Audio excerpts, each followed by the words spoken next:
29 ساڵ بەسەر ڕاپەڕینی خەڵکی جەربەزە و خۆڕاگری سلێمانیدا دژ بە دام و دەستگا سەرکوتکەرەکانی بەعس تێدەپەڕێت. بەشێک لە بەشداربوانی ڕاپەڕینەکەش نەبەردیەکانی ڕۆژی ڕاپەڕین و وەدەرنانی دەستگا داپڵۆسێنەرەکانی بەعس بۆ پەیام دەگێڕنەوە.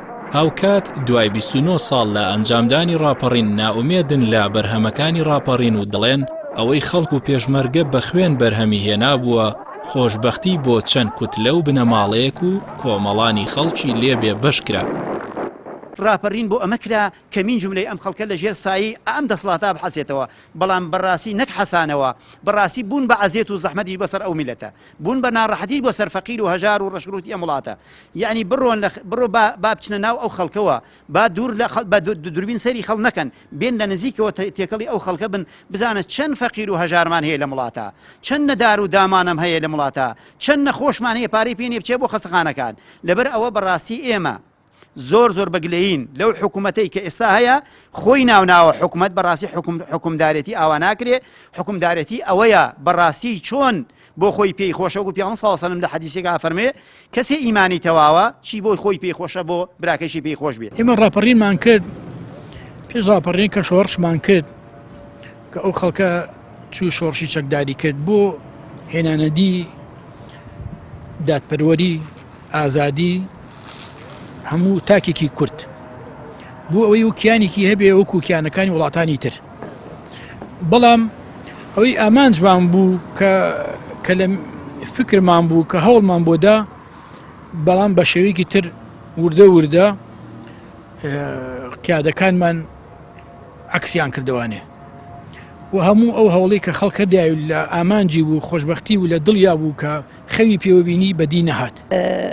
کە ئاواتەکانمان نەهاتۆتە دی 27 ساڵە هەربەتە ئەم بەدەست ئەم خەڵکە بەرپرسانەوە نەهاتۆتە دی، چونکە هەمووی هەوڵی خۆیەتی. ئێمە لەسەر وەکو چەند کەسێکیش ئەوانەی وتۆ ئێمە قسەکانمان ئەگەر دووبارە نەبێ لەسەر بەحری نەوتین ئەبێ دەبێ نەوت بگرە سوراحیە نەوت لە ماڵەکانمان هیچمان نیماناگەر نەیکڕین بەپارە بۆ بەپارەکە هەیە بۆ بە وەکوتر بەدابەشکردنەکە نییە. ئەگەر باسی حیزبی باس کرد ڕاستە حیزبی باس بە زوڵم مستەمەکەی هەبوو، من خۆم یەکێکم لە زیندانە سیاسیەکان ئەگەر کامێرەکە دەستم بەباشی پیشان بە ئەوە جێگای جگەرەیە کە ئەمنەکان پێیان کوژانەوەتەوە کە لێیاندا و سووتانیان ئەوە شەوەکەی لە باخەڵمایە. حوتی سەی ساڵی 1990 خەڵکی شاری سلێمانی بە هاوکاری هێزەکانی پێشمەرگە دوای شەڕ و ململانێکی زۆر لەگەڵ هێزەکانی ڕژێمی بەعس توانیان دام و دەستگاکانی ڕژێم کۆنتڕۆڵ بکەن. لە ناویشیاندا ئەم نەسوورەکەی سلێمانی دوای شەڕێکی قورس تواندرا کۆنتڕۆڵ بکرێت و هێزەکانی پێشمەرگەی بزوتنەوەی ئیسلامیش ڕۆڵ و کاریگەریەکی زۆریان هەبووە لە دەرکردن و ڕاونانی هێزەکانی ڕژێمی بەعسدا. بەرپرسی مەڵبەندی سلێمانی کۆمەڵی ئیسلامی دەڵێت پێویستە حکومەت دەرز لە ڕژێمی بەعس وەرگرێت، خەڵکی لە دژی نادادپەروەری و نایەکسانی ڕاپەڕینی ئەنجامدا کە لە ئێستادا هەموو ئەو مافانە پێشێل کراون و هاوڵاتیان بەدەست نەبوونی خزمەتگوزاری ئاو کارەبا و بێکاریەوە دەناڵێنن. ڕاپەڕین دەرەنجامی ستەمێکی درێژخایەن بوو بۆ ئازادی و خۆشگوزەرانی. دیارە ڕاپەڕین خۆی سەربەرزی بوو بە میلەتی ڕاپەڕی و بۆ شەیدان، ئەبێ ڕاپەڕین وانەیەکیش بێ بۆ هەر حکومڕان و دەوڵەتێ کەستەم تاسەر نییە. ئەگەر جامی خەڵک پڕ بوو چەند بەهێز بێ ڕوخێ. هێشتا هیوایەک ماوە بۆ سەڵاتداران کە پند وەربگرن دەستکەوتەکانی ڕاپەڕین بخەنەوە خزمەتی خەڵکی، جگەلەوەی کە بەڵێ ئازادیەک فراهەم بووە بۆ هەموو لایە، بەڵام لە ڕووی خوشکگوزەرانیەوە خەڵکی پێش ڕاپەڕین خۆشگوزەرانتر بوو لە ڕووی خەدەماتەوە، لە ڕووی خوێندنەوە، لە ڕووی کارەبا و ئاوە. بۆیە ئەوە کەمیەکە بۆ حکومڕانی خۆمان کە ئەبێ بیردەوە بکاتەوە خوشگوزەرانی بۆ خەڵک فراهەم بێنێ.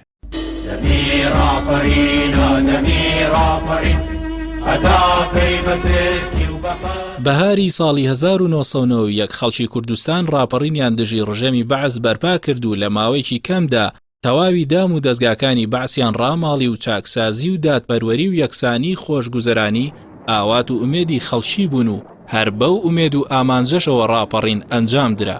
دوای 29 ساڵ لە ڕاپەڕین هێشتا خەڵک و هاوڵاتیانی هەرێمی کوردستان هەمان خۆزگە و هیواکانی ڕۆژی ڕاپەڕینیان بەدی نەهاتووە.